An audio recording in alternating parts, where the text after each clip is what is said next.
துன்பத்தை கண்டு பயப்படக்கூடாது, துன்பத்திற்கு துன்பம் கொடுக்க வேண்டும். வணக்கம் நண்பர்களே. சோ நமக்கு பாத்தீங்கன்னா இனிமேல் இந்தியா ஃபுல்லா பாத்தீங்கன்னா எல்லாமே ஒரே எக்ஸாம் தான், ஆமாவா? அப்புறம் பாத்தீங்கன்னா ஒரே ஏஜென்சி தான் பாத்தீங்கன்னா நமக்கு எல்லா எக்ஸாமும் நடத்த போகுது, ஆமாவா? இந்த விஷயம் தான் பாத்தீங்கன்னா இந்த 2 நாளா வந்துட்டு நமக்கு பாருங்க இந்தியா ஃபுல்லா போயிட்டு இருக்கு, ஓகேவா? சோ அப்பனா நமக்கு அந்த எஸ்எஸ்சிங்கிறது இருக்காதா, ஆர்ஆர்பி அப்படின்ற விஷயம் இருக்குமா இருக்காதா? பாருங்க, ஐபிபிஎஸ் அப்படிங்கிற அந்த இன்ஸ்டிடியூஷன் இருக்குமா இருக்காதா? அப்புறம் வேற என்ன பாத்தீங்கன்னா நம்மளோட டிஎன்பிசி எல்லாம் இனிமேல இருக்குங்களா, இல்ல அதையும் சேர்த்து தான் இந்த இவங்களே வந்து அந்த எக்ஸாம் வந்து நடத்திடுவாங்களா? சோ இந்த கேள்விக்கெல்லாம் பாத்தீங்கன்னா உங்களுக்கு இந்த வீடியோல வந்து விடை இருக்கு, ஓகேங்களா? நம்ம வந்துட்டு ஃபுல்லா டிஸ்கஸ் பண்ணலாம், ஓகேங்களா? அப்ப என்ன விஷயம் அப்படின்னு பாத்தீங்கன்னா நம்மளுடைய பிரதமர் மோடி அவரோட தலைமையில பாத்தீங்கன்னா அவங்களுடைய அந்த அமைச்சரவை குழு வந்து கூடி ஒரு முக்கியமான டிசிஷன் வந்து எடுத்திருக்காங்க, அதை வந்து சைன் பண்ணிருக்காங்க. என்ன அப்படின்னு பாத்தீங்கன்னா இந்த நேஷனல் ரெக்ரூட்மெண்ட் ஏஜென்சி வந்துட்டு என்ன பண்றாங்க, இனிமேல் வந்துட்டு ஒரு உருவாக்க போறாங்க, ஓகேங்களா? தமிழ்ல பாத்தீங்கன்னா தேசிய பணியாளர் தேர்வு முகமை, ஓகேங்களா? சோ இந்த ஏஜென்சியை வந்துட்டு உருவாக்குறதுக்கு வந்துட்டு அந்த அமைச்சரவை குழு வந்துட்டு என்ன பண்ணிருக்காங்க, அப்ரூவல் கொடுத்திருக்காங்க. சோ அப்படின்னா என்னது, ஓகேங்களா? நேஷனல் ரெக்ரூட்மெண்ட் ஏஜென்சி என்னது, அது என்ன வேலையை பார்க்கும் அப்படின்னு சொல்லி நம்ம பார்ப்போம். நம்ம பார்த்தாங்களா? சோ இத பத்தி நம்மளுடைய நிதியமைச்சர் பாத்தீங்களா இந்த பிப்ரவரி மாசம் அவங்க வந்துட்டு பாத்தீங்கன்னா இத பத்தி பேசி இருக்கிறாங்க, ஓகேங்களா? ஓகே, நம்ம பிப்ரவரி மாசம் நமக்கு என்ன நடக்கும், ஓகேங்களா? சோ அவங்களுடைய பட்ஜெட் வந்து தாக்கல் பண்ணுவாங்க இல்லீங்களா? சோ அந்த டைம்லயே வந்துட்டு இந்த விஷயத்தை பத்தி அவங்க பேசியிருக்காங்க. இனிமேல் பாத்தீங்கன்னா நம்ம இந்த மாதிரி ஒரு நேஷனல் ரெக்ரூட்மெண்ட் ஏஜென்சி வந்து அமைக்க போறோம் அப்படிங்கிற விஷயத்த அவங்க அப்பவே சொல்லியிருந்தாங்க. சோ இப்பதான் நமக்கு என்ன ஆகுதுன்னு பாத்தீங்கன்னா அமைச்சரவை குழு வந்துட்டு ஒப்புதல் கொடுத்திருக்காங்க. ஓகே, நம்ம இதுக்குள்ள வருவோம். இப்போ இது என்ன பண்ண போகுது அப்படின்னு பாத்தீங்கன்னா சோ இது என்ன பண்ணும் அப்படின்னு பாத்தீங்கன்னா இந்தியா ஃபுல்லா பாத்தீங்கன்னா நமக்கு வந்துட்டு நடக்கக்கூடிய எக்ஸாம் எல்லாத்துக்கும் காமனா ஒரு எக்ஸாம் வந்து நடத்தி கொடுக்கும். அதுதான் என்னன்னு பாத்தீங்கன்னா இந்த காமன் எலிஜிபிலிட்டி டெஸ்ட், ஓகேங்களா? என்னது சிஇடி அப்படின்ற மாதிரி சொல்லுவோம். சோ பாப்போம், நம்ம இதை பத்தி ஃபுல்லாவே எக்ஸ்பிளைன் பண்ணுவோம். அப்போ இந்த காமன் எலிஜிபிலிட்டி டெஸ்ட் வந்துட்டு என்னென்ன மாதிரியான எக்ஸாமுக்கு வந்து வைப்பாங்க, ஓகேங்களா? எல்லா எக்ஸாமுக்கும் வைப்பாங்களா அப்படின்னா கிடையாது.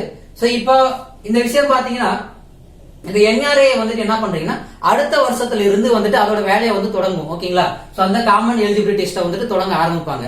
அப்ப பாருங்க, நெக்ஸ்ட் இயர்ல இருந்து மெயினா இந்த 3க்கு மட்டும் தான் இருந்தது, எஸ்எஸ்சி, ரயில்வே, பேங்க், ஓகேங்களா? அப்ப அந்த 3 விஷயத்துக்கு மட்டும் என்ன சொல்லுவாங்க, இப்ப இந்தியா ஃபுல்லா உங்களுக்கு என்னது ஒரு காமன் டெஸ்ட் வந்து வைப்பாங்க, ஓகேங்களா? சோ இந்த காமன் டெஸ்ட் அப்படிங்கறது கூட பாத்தீங்கன்னா வெறும் பிரிலிம்ஸ் மட்டும் தான் இந்த என்ன பண்ணுவாங்க இந்த நேஷனல் ரெக்ரூட்மெண்ட் ஏஜென்சி வந்து வச்சு கொடுப்பாங்க, ஓகேங்களா? அப்படி பாத்தீங்கன்னா இந்த எஸ்எஸ்சி ஆர்ஆர்பி இனிமேல் இருக்குமா அந்த டவுட் எல்லாம் கிடையாது. அதெல்லாம் அதோட வேலையை வந்துட்டு பண்ணிக்கிட்டு தான் இருக்கும். நமக்கு தெரியலீங்களா? இப்ப நம்ம பேங்க் கூட எழுதுனீங்கன்னா டயர் 1 இருக்கும், டயர் 2 இருக்கும், ஓகேங்களா? சோ எஸ்எஸ்சி எழுதுறீங்க அப்படின்னா டயர் 1, டயர் 2, டயர் 3 இந்த மாதிரி உங்களுக்கு வேரியஸ் ஸ்டேஜ் இருக்கும் இல்லைங்களா? சோ அப்படிங்கும் போது இது என்ன பண்ணும் பாருங்க, இந்த ஏஜென்சி என்ன பண்ணும், இந்தியா ஃபுல்லா வந்துட்டு பிரிலிம்ஸ் மட்டும் தான் வச்சு கொடுப்பாங்க, ஓகேங்களா? எல்லா எக்ஸாமுக்கும் பாத்தீங்கன்னா உங்களுக்கு இனிமேல் ஒரே ஒரு காமன் பிரிலிம்ஸ் தான். பேங்கா இருந்தாலும் சரி, ரயில்வேவா இருந்தாலும் சரி, ஓகேங்களா? சோ எதுவா இருந்தாலும் உங்களுக்கு என்னது பிரிலிம்ஸ் வந்துட்டு உங்களுக்கு வந்துட்டு காமன் தான், ஒரே பிரிலிம்ஸ் தான், ஓகேங்களா? அப்போ நீங்க அந்த பிரிலிம்ஸ் எக்ஸாம் வந்துட்டு நீங்க என்ன பண்றீங்க, எழுதி ஸ்கோர் வந்து வாங்கி வச்சுக்க போறோம், ஓகேங்களா? அப்ப நம்ம வந்துட்டு நான் வச்சுக்கலாம். இப்ப நான் சொன்னேன் இல்லைங்களா, நெக்ஸ்ட் இயர் பாத்தீங்கன்னா 2021ல இருந்து அந்த பேட்டர்ன் வந்து வருது அப்படின்னா நம்ம என்ன பண்ண போறோம், அந்த காமன் எலிஜிபிலிட்டி டெஸ்ட் வந்து நம்ம எழுதிரும், ஓகேங்களா? சோ இந்த காமன் எலிஜிபிலிட்டி டெஸ்ட் பாத்தீங்கன்னா என்ன பண்ண போறோம்னா இயர்லி வந்து 2 தடவை வந்து வைக்கிற மாதிரி பிளான் பண்ணிருப்பாங்க, ஓகேங்களா? சோ இயர்லி ட்வைஸ் உங்களுக்கு வரும். நம்ம என்ன பண்ணலாம், எழுதலாம், ஓகேங்களா? 2 வாட்டியுமே கூட எழுதலாம். அப்படி எழுதுறீங்க அப்படின்னு பாத்தீங்கன்னா நான் எழுதுற அந்த, ஓகேங்களா, நான் ஃபர்ஸ்ட் டைம் நான் எழுதுறேன் அப்படிங்கும் போது நான் வாங்குற அந்த மார்க் வந்து பாத்தீங்கன்னா எனக்கு வந்து 3 வருஷம் வந்து வேலிடிட்டி இருக்கும், ஓகேங்களா? புரிஞ்சதுங்களா? வருஷத்துக்கு 2 வாட்டி நடக்கும். நாம என்ன பண்ணலாம், 2 வாட்டியுமே எழுதலாம். இப்ப நான் இந்த வருஷம் வாங்குறேன், ஓகேங்களா? 2021ல வந்துட்டு நான் வந்துட்டு எவ்வளவு மார்க் வாங்குறேன்னா அது வந்துட்டு அந்த ஸ்கோர் கார்டு என்ன பண்ணிக்கலாம், 3 வருஷத்துக்கு நான் வந்துட்டு யூஸ் பண்ணிக்கலாம், ஓகேங்களா? அப்ப அடுத்த வருஷம் எழுத முடியாதா அப்படின்னா எழுதலாம், ஓகேங்களா? அதுல எந்த ஒரு என்ன சொல்றது உங்களுக்கு வந்துட்டு லிமிட் ஒண்ணுமே கிடையாது. அப்போ நீங்க எழுதுறீங்க அப்படிங்கும்போது பாத்தீங்கன்னா இப்ப நான் 5 வாட்டி எழுதிருக்கேன்னா அந்த 5 வாட்டியில மேக்சிமம் நான் என்ன மார்க் வாங்குறேனோ நான் என்ன வச்சுக்கலாம், அந்த ஸ்கோரை யூஸ் பண்ணி நான் என்ன பண்ணலாம், அடுத்த ரவுண்டுக்கு வந்து போகலாம், ஓகேங்களா? இப்ப இந்த விஷயம் புரியுது இல்லைங்களா? இப்போ இது வந்துட்டு ஒன்லி ஃபார் பிலிம்ஸ்க்கு மட்டும் தான் நமக்கு புரிஞ்சது இல்லைங்களா? சோ அப்போ என்ன பண்ணி கொடுக்கும், இந்த காமன் எலிஜிபிலிட்டி டெஸ்ட்ல வந்துட்டு நம்ம வந்து டயர் 1 மட்டும் தான் எழுத போறோம். அப்போ டயர் 1ல வந்துட்டு நம்ம குவாலிஃபை ஆகும் பொழுது என்ன பண்றாங்க பாருங்க, இப்ப நீங்க எஸ்எஸ்சியா இருந்தா அவங்களோட அந்த டயர் 2 வந்து வச்சுப்பாங்க. அடுத்து என்னது, எஸ்எஸ்சில சில போஸ்டிங் நமக்கு என்ன இருக்கு, இன்டர்வியூலாம் இருக்கு இல்லைங்களா, அந்த வேலையை அவங்க பாத்துப்பாங்க. அதே மாதிரி தான் உங்களுக்கு ரயில்வேவா இருந்தாலும் சரி, பேங்கா இருந்தாலும் சரி, ஓகேங்களா? என்ன பண்ண போறாங்க, இந்த காமன் எலிஜிபிலிட்டி டெஸ்டோட பிரிலிம்ஸ் மார்க் வச்சு அவங்க வந்துட்டு என்ன பண்ண போறாங்க, டயர் 1 ஓகே ஆயிடுச்சுன்னா இவங்க என்ன பண்ணுவாங்க, அவங்களுடைய டயர் 2 வைக்க போறாங்க, ஓகேவா? அதுக்கு அடுத்து பாத்தீங்கன்னா இன்டர்வியூ வச்சு அவங்களுடைய போஸ்டிங் வந்து அவங்க வந்து எடுத்துக்குவாங்க, ஓகேங்களா? இதுலயும் பாருங்க எல்லா போஸ்ட்டுக்கும் வந்துட்டு இந்த காமன் எலிஜிபிலிட்டி டெஸ்ட் வருமா அப்படின்னா கிடையாது. பாருங்க group C and group B, ஓகேங்களா, group B and group C இந்த கேடருக்கு மட்டும் தான் என்ன பண்ண போறாங்க, அந்த காமன் எலிஜிபிலிட்டி டெஸ்ட் வந்துட்டு வச்சு கொடுப்பாங்க அப்படின்ற மாதிரி பார்க்கணும். ஓகேவா? வேற நமக்கு என்ன டவுட் இதுல வருதுன்னு பாத்தீங்கன்னா, அப்போ இந்தியா ஃபுல்லா வைக்க போறாங்கப்பா அப்படின்னா சோ உங்களுக்கு லாங்குவேஜ் பெரிய ப்ராப்ளம் வரும் இல்லைங்களா? அப்போ என்ன பண்றாங்கன்னு பாத்தீங்கன்னா, இப்ப வெறும் இங்கிலீஷ்ல மட்டும் தான் இருக்குமா, வெறும் ஹிந்தியில மட்டும் தான் இருக்குமா அப்படின்னா அது எப்படி முடியும்? ஓகேங்களா, இப்ப நம்ம தமிழ்நாட்டுல இருக்கோம், நமக்கு ஹிந்தி தெரிய போறது இல்லைங்களா?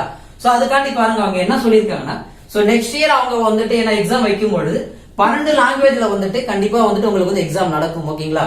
சோ இதை என்ன பண்ணிருக்காங்கன்னா, இன்னும் இதை வந்து எக்ஸ்டெண்ட் பண்ணுவாங்க. நம்மளுடைய அட்டவணை மொழிகள் எல்லாத்தையும் வந்துட்டு இன்க்ளூட் பண்றதுக்கு வந்துட்டு வாய்ப்புகள் இருக்கதா அவங்க சொல்லியிருக்காங்க. இப்போ ஃபர்ஸ்ட் இன்ட்ரோடியூஸ் பண்ணும்போது என்ன பண்ண போறாங்க, இந்த 12 மொழிகள் வச்சு உங்களுக்கு வந்து எக்ஸாம் நடக்கும். ஓகேங்களா? அப்ப இந்தியா ஃபுல்லா ஒரு எக்ஸாம். ஓகே, நீங்க வந்து இந்த 12 மொழிகள்ல வந்துட்டு எந்த மொழிகளை வேணும்னு எழுதிக்கலாம். அப்ப வேற என்ன வருது, இந்தியா ஃபுல்லா ஒரு மொழி அப்படி ஒரே எக்ஸாம் அப்படிங்கும் போது பாத்தீங்கன்னா, அப்ப நான் எக்ஸாம் எழுத இங்க இருந்து வேற ஸ்டேட்டுக்கு போற மாதிரி வருமா? அப்படி ஒண்ணும் கிடையாது. இவங்க என்ன பிளான் பண்ணிருக்காங்கன்னு பாத்தீங்கன்னா, உங்களுக்கு ஒரு ஸ்டேட்ல இருக்கிற ஒரு டிஸ்ட்ரிக்ட்லயும் உங்களுக்கு என்ன பண்ணும், ஒரு சென்டர் வந்துட்டு இருக்கணும் அப்படின்ற மாதிரி இத வந்து சொல்லியிருக்காங்க. ஓகேங்களா? அப்படிங்கும்போது பாருங்க, நம்மளுடைய ஓன் டிஸ்ட்ரிக்ட்ல நம்ம என்ன பண்ணலாம், நம்ம வந்துட்டு எக்ஸாம் எழுதிக்கலாம். ஓகேவா? அப்போ பாருங்க எக்ஸாம் வந்து எந்த மாதிரி இருக்கும். நம்ம ஆல்ரெடி பாருங்க என்ன பண்றோம், ரயில்வே பேங்க்ல நம்ம வந்து எக்ஸாம் எந்த பேட்டர்ல எழுதுறோம். சோ நம்ம ஆல்ரெடி என்ன பண்றோம், கம்ப்யூட்டர் பேஸ்ட் டெஸ்ட் தானே எழுதிட்டு இருக்கோம். சோ அதை தான் இவங்களும் வந்து ஃபாலோ பண்ண போறாங்க. ஓகேங்களா? நம்ம இந்த டிஎன்பிசிக்கு வந்து ஸ்டார்ட் பண்ணுவோம் இல்லைங்களா? சோ அந்த பேட்டர்ன் கிடையாது, கம்ப்யூட்டர் பேஸ்ட் எக்ஸாம் தான். ஓகேங்களா? அப்போ வந்து என்ன பண்ண போறாங்க, உங்களுக்கு ஒரு ஸ்டேட்ல இருக்கிற ஒரு டிஸ்ட்ரிக்ட் வந்து கண்டிப்பா ஒரு சென்டர் இருக்கும். அது உங்களுக்கு என்னது, கம்ப்யூட்டர் பேஸ்ட் டெஸ்ட் தான். ஓகேவா? அப்போ பாத்தீங்கன்னா இந்த எக்ஸாம் சொல்றோம் இல்லைங்களா, உங்களுக்கு பாத்தீங்கன்னா 3 கேடரா வந்து எக்ஸாம் வந்து வைப்பாங்க. ஓகேங்களா? நமக்கு புரியலீங்களா, நம்ம எக்ஸாமே எழுதும் போது கூட 10th ஒரு குவாலிஃபிகேஷன் இல்லைங்களா? அப்போ ஒரு சில வேலைகளுக்கு என்னது 10th குவாலிஃபிகேஷன் போதும். அடுத்து பாருங்க ஒரு சில வேலைகளுக்கு உங்களுக்கு வந்துட்டு 12th குவாலிஃபிகேஷன் வேணும். சில இதுக்கு பாத்தீங்கன்னா டிகிரி குவாலிஃபிகேஷன். அப்போ 3 லேயரா உங்களுக்கு வந்து எக்ஸாம் நடக்கும் இல்லைங்களா? அப்ப 10th குவாலிஃபிகேஷன் இருக்கிறவங்க அந்த எக்ஸாம் எழுதி வச்சுக்கணும். 12th வேணுங்கிறவங்க 12th அந்த எக்ஸாம் எழுதி வச்சுப்பாங்க. டிகிரிங்கிறவங்க அப்ப டிகிரி அந்த கேடர்ல வந்து எக்ஸாம் வந்து எழுதி வச்சுக்கலாம். ஓகேங்களா? அப்ப பாத்தீங்கன்னா 3 கேடர்ல உங்களுக்கு வந்து வரும். ஓகேங்களா? அப்போ அந்த 3 எக்ஸாம் நம்ம வந்து எழுதி வச்சுக்கலாம். சரியா? அப்ப பாத்தீங்கன்னா என்ன பண்றாங்க பாருங்க, உங்களுக்கு வந்துட்டு அந்த ஒரு பொதுவான இணையதளத்துல வந்து நம்ம என்ன பண்ணிக்கலாம், பதிவு வந்து பதிவு பண்ணி வச்சுக்கலாம். ஓகேவா?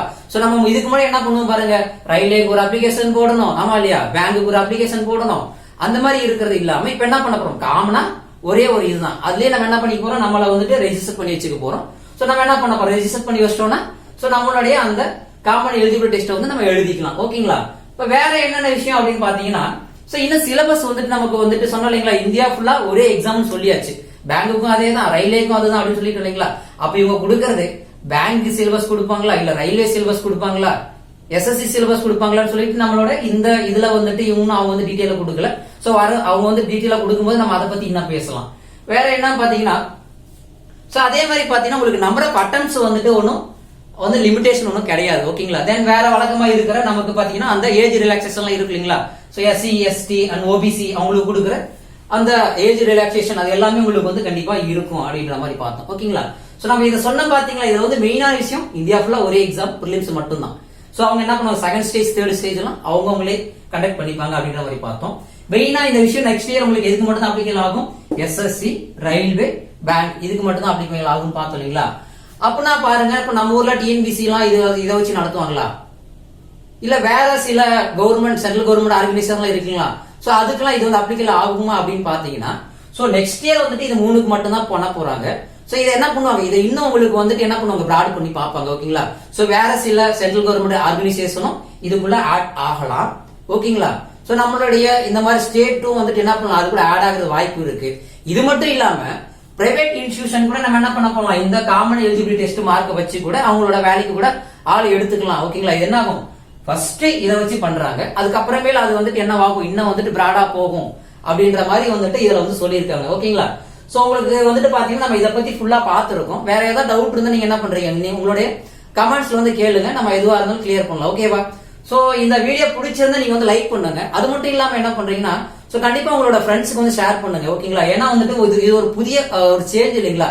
சோ என்டையரா உங்களுக்கு என்ன எக்ஸாம் பேட்டர்ன்லயே உங்களுக்கு ஃபுல் சேஞ்ச் வந்துட்டு வருது. சோ அதனால நம்ம என்ன பண்ண போறோம், புதுசா யாராவது படிக்க வராங்களோ ஆல்ரெடி படிச்சிட்டு இருக்கவங்களுக்கு நீங்க என்ன பண்றீங்க, கண்டிப்பா ஷேர் பண்ணுங்க. ஓகேங்களா? So thank you.